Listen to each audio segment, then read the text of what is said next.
Yes, welcome to the Jamaica Young Police channel. Beautiful day, my loyal viewers and subscribers. In Jamaica, we know we do not have a criminal problem. What we do is a corruption problem. We have is a corrupt system called a government elected by criminal-minded people, who in turn elected criminals on this little island called Jamaica. And based on what is happening there, you don't know who's a criminal and who's not. Show me an honest criminal, and then I will stop doing what I'm doing here on YouTube, because there's no honest criminal. A criminal cannot change his spot. It's just like a leopard. So in Jamaica, you know that there are various kind of police officers. I've stated on this channel. You know, you have the police officers, you have the beggy police officer, the licky police officer, nyame police officer, wanga gut, and the thieving police officers, and I can go on and on to tell you about the different kind of police officers. But you know which police officers I hate most of all is the thieving police officer, the corruptors, you understand? I call them thief, you know. And we appreciate Detective Corporal Blake, you know, who used to station at Hunsby with me back in the days, and I applaud him for standing up and call it as it is. Because for us to have a better Jamaica, you know, we have to start to expose all the corruptors within the police force. And a lot of us have worked with them. And Detective Corporal Blake has shown you that he's unafraid. As yours truly. Because look, in life, you have to understand, you know, that nothing that you get in life comes easy. Somebody has to pay a price. And they have to pay a price with their life for better to come. And I have been putting my life on the line from I was 17 and some months, being a member of the Jamaica Constabulary Force as a police cadet first. When I become 18 and one day I become a police officer. And for 17 years, 3 months, 3 weeks and 3 days, yes man, I spent the entire time as a constable. And Detective Corporal Blake is going to explain to you why things like that happen to detectives, to police officers who spend most of their police career at a rank at constable, especially when you have an impeccable work ethics, honesty, decency, truthfulness, and all the good traits that the police force would want to brag about its members. But I wasn't a part of the clique. I didn't in any clique. I wasn't nobody's boy. I wasn't going out there and robbing anybody drugs. I wasn't extorting anyone for anything and the like. So you understand, I'm a crime fighter. I do believe that criminals must live in fear of losing their lives and not the law-abiding citizens. And for that, I have made a lot of enemies within the police force.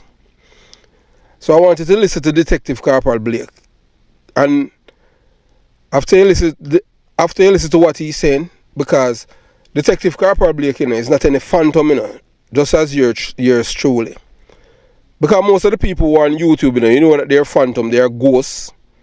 Most of them, you know, they would say that they're taking precaution because, you know, people afraid of losing their life. Hey, look, it's one life I have, you know. I could have been dead long time ago, many times. I can't even count the amount of times that I come this close, and God Himself said, no, not today. So we trust in God and live. If a man kill us today, he can't kill us tomorrow. And I applaud Detective Corporal Blake for doing that. So after listening to Detective Corporal Blake, Detective Porter, who used to work at Hunsby, Detective Corporal Blake is not going to tell you the person, the detective who was harassing him and doing everything in his powers to destroy Detective Corporal police career in pursuit of protecting a gunman, a shotter, a man who was shot, a man who was killed several people, many people in the division, all over in the Kingston metropolitan area, and a detective inspector who was supposed to be siding with the detective corporal. He went at him with the cavalry, and you're going to listen to the detective corporal Blake, and at the end of the video, I am going to tell you who is this detective inspector. This detective inspector is not a friend of law enforcement officer. He's a criminal. Not because he's not convicted, that doesn't make him not make him clean. He's a criminal police officer. This is the same police officer, detective inspector. He knows himself, because I know that he and the others, who were involved trying to destroy my career and try to get me killed, I know that they're uncomfortable, because they know that whenever I comes out against them, then people who want to run for the hills. This is the same man, the same detective inspector who disarmed me, took away my 9mm pistol. This is the same corrupt and thieving detective inspector who collect a bribe in check. And because at the time he was a corporal, a detective corporal, and he was referred and sent to Portland, and because he's quaddy of Owen Ellington, at the time Macmillan was commissioner of police, he was brought back to the fore.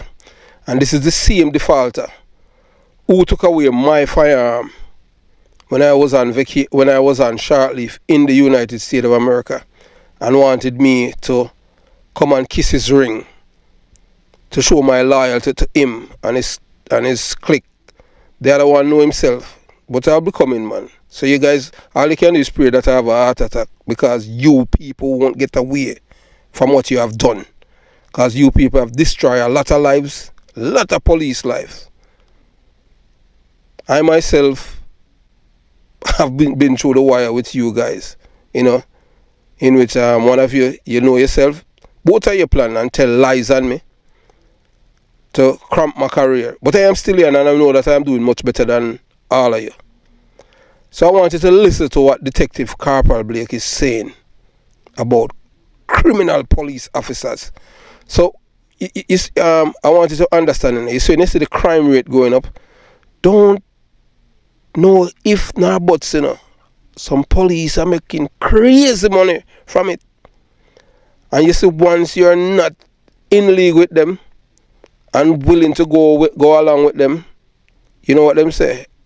I dust them for dust you out, So I want you to watch, you to listen, and you to decide.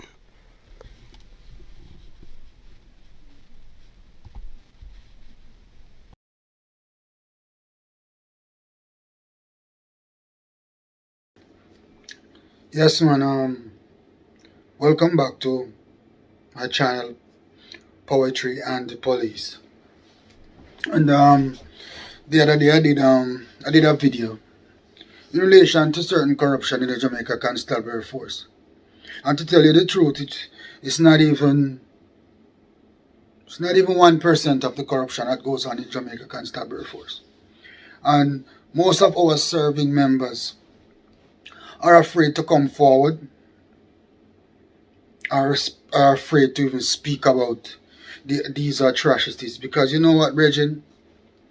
If you come forward as a serving member and open your mouth, trust me, you might end up dead. Find you somewhere in a car up in some country bushes like how they found Inspector Gardner. And you will never get any promotion again if you are even in the organization. Because you can't find nobody in the Jamaica Constabulary Force that you can trust to tell what is happening to you and to tell about the corruptions that you are seeing, because it will be detrimental to you. Put away promotion, but I'm talking about your lives. So most of our good members in the Jamaica Constabulary Force, and let me tell you something, They have rumors that the Jamaica Constabulary Force is corrupt, but to what extent? Most of the corruption in the Jamaica Constabulary Force lies within the senior ranks of the organization, not the little foot soldiers, because trust me, 80% of police officers in Jamaica are good, hard-working police. Let me tell you that, because I've come across a whole lot of them. 80% of the members between the rank of constable to sergeant are good people, hard-working, dedicated people. People who go to work every day and serve the people of Jamaica with blood and sweat. So please, do not chastise all the members of the Jamaica Constabulary Force. Because what I hate most of the time is people just say police. You know, that collective word, I kind of hate it. Because when you say police corrupt, it sounds like me corrupt too. It sounds like Christopher Porter is corrupt. It sounds like Detective Sergeant Gunter is corrupted. It sounds like Sergeant Roden from Huntsby is corrupted. And I've done a whole lot of videos and I may have to really point out this sergeant. Sergeant Roden, Ross Roden of the Huntsby Police Station. Let me tell you something now. When I came to Huntsby as a young police, he was at Seaview Gardens and I was under his wing. I'll call it like that. He was a constable at the time. And let me tell you something. I've never seen that man to involve in anything illegal, anything corrupted. Sergeant Roden is a very clean police. And yet still the man is a sergeant. You know what I mean? He's not being moved to inspector or higher rank because he's honest. So he will never move. But go back to the topic at hand, Bridget. What I said the other day was only 1% of the corruption that goes on in the Jamaica Constabulary Force. Corruption is going on up until now and nobody's stopping it. Because you know what? There's nobody to stop it. Because the hierarchy of the force is involved in the whole thing.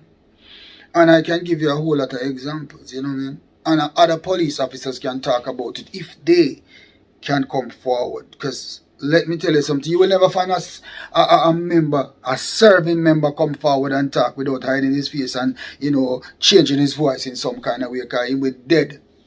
And it is no joke, there are some serious things is going on. And let me tell you this. I have a whole lot of experience and I have been through a whole lot in the Jamaica Constabulary Force and I've seen the corruption. It has affected me. It has affected my lifestyle. And I can give you many scenarios. I'm going to tell you something. I was investigating a double shooting in Riverton City at one point in my career as a corporal of police. And where a man was shot and injured, I took him to the hospital. His life was saved. Yes, I saved his life, brought him to the hospital in time. The police unit. The man was released from the hospital within a day. And then he was shot again by the same culprits. Because they wanted him dead. No. I brought a man to the hospital again. You know. Happened that I was on duty again. So I am investigating both shootings. Both attempt murder on this man's life. Alright.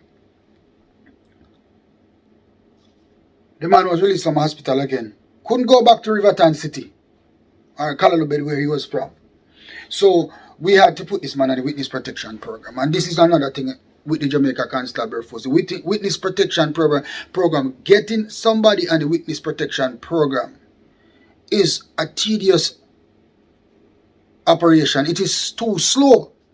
It is too slow. Because you cannot just make a phone call and yes, a man is put on the program. It is too slow. So as a corporal of police, I had that man for about 8 days at the Seaview Gardens police station. You can ask Sergeant Roden, Constable Daly, and other police officers. I had that man at the police station for days, feeding that man from my pocket. Taking care of that man, his wife, and about 3 or 4 kids, I think. For 8 days out of my pocket, money that would not be returned to me. And never once, even the inspector at the station said, boy, Blake, see a thing, help out. Nobody, the authorities was aware that the man was at the station. And he was a witness in a case of double attempt murder. And nobody assisted me as a police officer. I had to do everything by myself. Until the witness protection program finally came for that man. Right? No. I was searching for the suspects. And the suspect was accosted. There was a shootout, firearm was recovered. But the suspect escaped. But I recovered the firearm in the motor vehicle, and I seized the motor vehicle. And I'm going to tell you this now. This is what happened to me after all hell broke loose. My career almost mashed up over this case. Because let me tell you something. A prominent politician, a prominent businessman from the East Kingston area who control the work in Riverton City and who control those set of men in Riverton City decided to approach me or send other police officers to me to collect money to drop the case against the so-called shooters, who was his shooter, which was his soldiers. I said, no, don't want any money from you. After that, Bridget, my career started to take a nosedive. There was this inspector, DD at the time, Huntsby. The man started to wage a war against me because he had approached me to release the suspect's car. I said to the inspector, listen, Bridget, I have a warrant for this man for a double attempt murder, double shooting with intent, and illegal possession of firearm. People has approached me with money, and I refused. And the inspector decided that, listen, we need to hand over the car. I said, I can't hand over the car because the car is an exhibit in the case, and I need the suspect. I said, bring the suspect to me. The man decides, say, war him, I go war him. Me must lose the work over this. You hear me? Me must lose the work over this. Bridget, let me tell you something. I was so uncomfortable after that. Everywhere me go, once this man is at work, the man would call me on the radio, Detective Corporal Blake, what's your location? I might say to the man, one time he called me and I said to him, I'm at the Majestic Gardens area heading towards the Portmore area, the Greenwich Farm area, but I was in that, you know, where the airport is. He said, return to base. And you know, I made that U-turn. And by the time I reached Hunts Bay, the man blood me at the station diary already. I was written up in the diary, in red ink already, that me fail to follow instructions and me disrespect to senior in rank. And it continued over and over with this inspector. All because I did not want to hand over the car and sell out the case. Alright. Because obviously, the politician, the businessman, who wanted to pay me off for the case was his friend. Everybody know that too. Even though I not call a name. Everybody know that. Right? While this was going on, a civilian called me. And you know what the civilian said to me? The civilian said, Mr. Blakey, listen. You see that car where you seize on that boy where you're looking for, it's going to cost you your life. So what you need to do is hand over that car. And I will help you to catch that boy. And let me tell you something. I thought about it and I said, you know, alright. I work with the civilian. Obviously, civilian know that he was talking about because he was part of certain society. He was part of certain, you know, so he has links and he knew what was going on. And he knew that I am a good police officer. And listen, Bridget, you don't need to lose your life over this. Even though I wasn't even thinking about losing my life. I'm not afraid to defend myself. So I handed over the car. And lo and behold, the same civilian who gave me that information worked with me with other people. And everywhere that boy was, I knew, until I finally held him. The witness came forward, he was on the protection program and gave evidence. And that undesirable was sent to prison for over 30 years. And he was not the only one. More was with him and they were also convicted. Now, I took that parasite off the street. That parasite, I took him off the street, but the inspector never wanted me to do that. All because his business friend, his so-called corrupted business friend, was offering me money and I refused. So that is how the organization is set nowadays. If you arrest the wrong person, brethren, your career done, or you might lose your life. That's how the organization set. And there's more incidents like that. And I'm going to tell you about another incident. I'm going to tell you about another incident again. I want to listen carefully. I want some police to start talk up the things them know. I want to comment on my videos them. I want to talk up the things about the similar situation where you guys are being put in. And even if you are serving and you're afraid to talk, this guy's your voice. Say something, brethren, because them you need to expose them soup, yeah. You need to expose them and them business friends who are corrupting the organization and corrupting the police stations and the police officers and the division. We need to talk about that. Because we need to stop these kind of activities in Jamaica so we can at least help in solving some crimes in Jamaica and reduce the murders in Jamaica, because these are some of the incidents and the issues that are causing Jamaica's crime rate to be so high. Corrupted politicians, corrupted councillors, corrupted police officers, brethren, senior officers. I don't talk about no constable to sergeant, brethren. I talk serious senior officers, brethren. You hear me? I tell you that. So listen, I'm going to tell you this now. One night, I was on duty. And I remember a cowboy stopped a car down by Spanish Town Road and Maxfield Avenue. And the car sped off and some shots were fired. And I got a call that the car was turning up to Walton Park Road. We spotted the car. We chased the car up by Delamere up towards Norman Manley High School. Shots were fired. The car was crashed. The boys jumped out of the car and they ran. Seized the car. Found a full clip 45 magazine inside of the car. So then we started investigation now into the whole thing. While I was investigating the matter, the address of the car, the owner of the car led me to a certain address. But I realized when I went there, it was an old man owned the car. But he was not really the owner of the car. He was just the person that the car was put in his name. But listen, Miss Bridget, when I went there to see that man and talk about that, to ask him question about that car, this man already showed me a card. And that card belonged to the DSP crime from Huntsby at the time. So me I say, the DSP crime left his card there already. Man, remember, this man is not investigating this case, you know. I am the investigator, you know? So I don't know why he went to the man before me. And he didn't even contact me to say, all right, Blake, me get some information, this and that. No. So he had his own agenda. So I'm wondering what is going on, why a DSP want to get involved in this. Because that's a simple case. Anyway, the investigation started. A few months later, the man was held. There was a warrant out for the owner of the car because information that he was the one involved in the shooting at the time. Right? There was a warrant out for the owner of the car, who was a deportee. I heard that he had money or whatever, drug deal or whatever. So, after that, he was held and brought to Huntsby, placed in custody at Huntsby.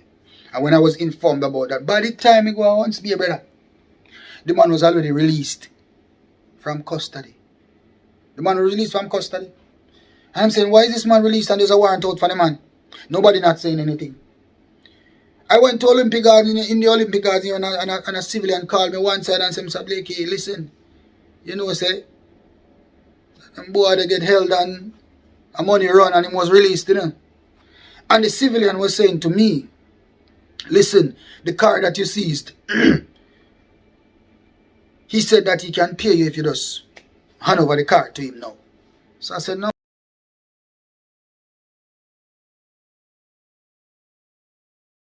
Yes. So now that you have listened to Detective Corporal Blake, I want you to go and check out his channel. He has a YouTube channel too. So I want you to go there and support him. Subscribe to his channel. And let him know that it's the Jamaica Young Police channel sending over there. JYP. Let him know that. I want you to subscribe to his channel. Here's the link. You understand? I applaud the man for what he has done. What he is doing over there. You understand? At Poetry and Police. This is a policeman, you know. The last time he was shot, he was supposed to die. You understand? This man should not survive because at the same morning when he was shot, you know, later on in the afternoon, they killed another policeman from Huntsby in Clarendon. But we'll delve into that at a later time. But Blake should not be here. But thank God he's here. So let me cut to the chase. So I want you to know that the businessman that he's talking about that was trying to corrupt him with money, and I applaud Detective Corporal Blake, and I know that he's not, you know, Blake is not like a walkover police or a dibby police or a beggy and licky police. You understand? That businessman is none other than Danai Williams. Danai Williams from East Kingston, who have, even right now in the police force, a deputy commissioner of police in his pocket. And other police officers who have worked with him stated the same.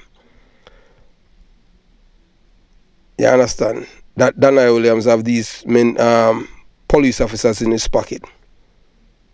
So that's the businessman he was talking about. Blake did not want to tell the audience. Well, so me, I am not making any friends, and I am not here to make friends. You understand? Yes.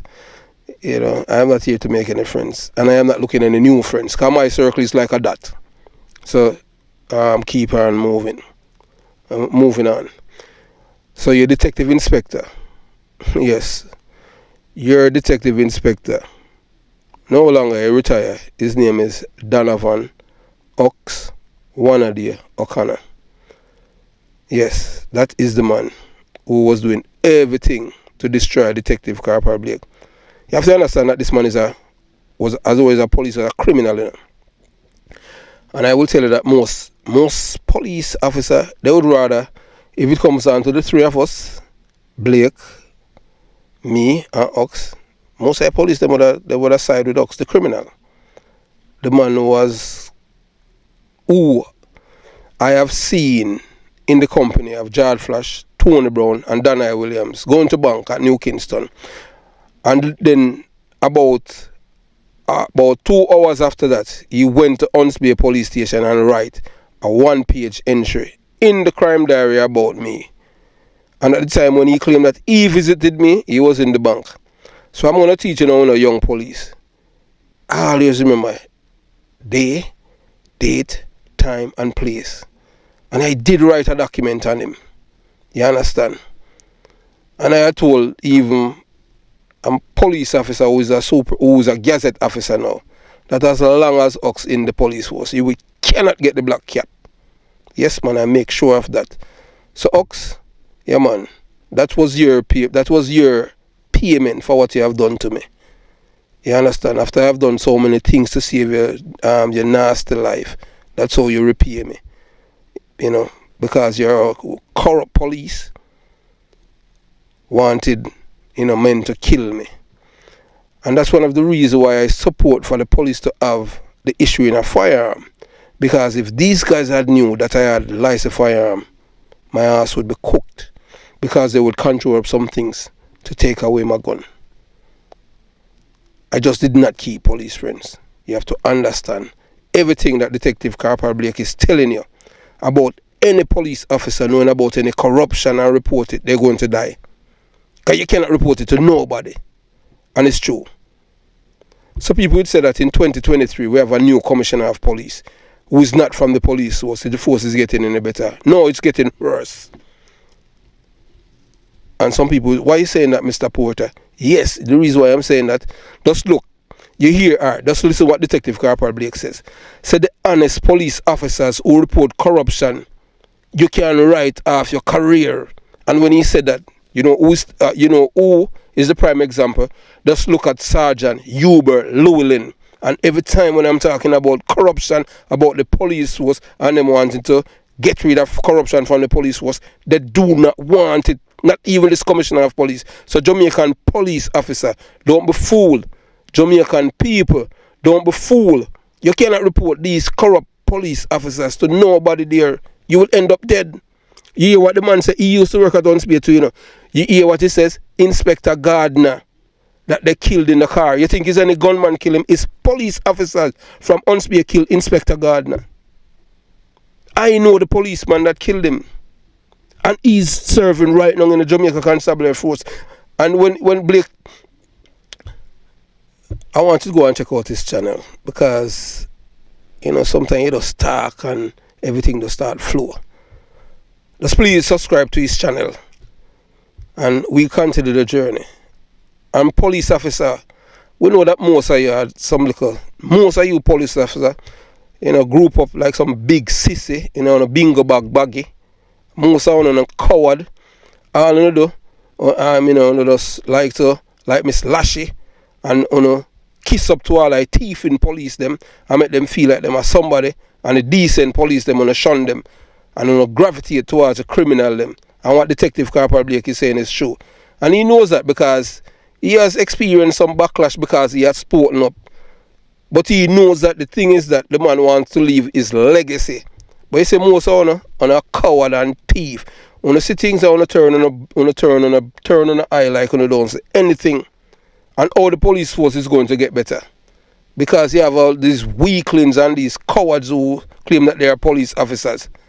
And know that the police officers that their arms and up are thieves. You understand them are in their midst. Why do you think they tried to kill Blake the last time?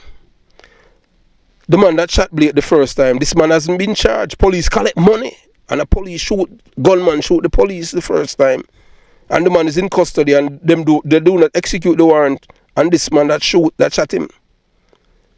So when I talk about the police force is cleaning up, hey look here man, I would need to wake up and smell the coffee. Because the police force is rampant and stink with corruption to this day under Major General Anthony Anderson.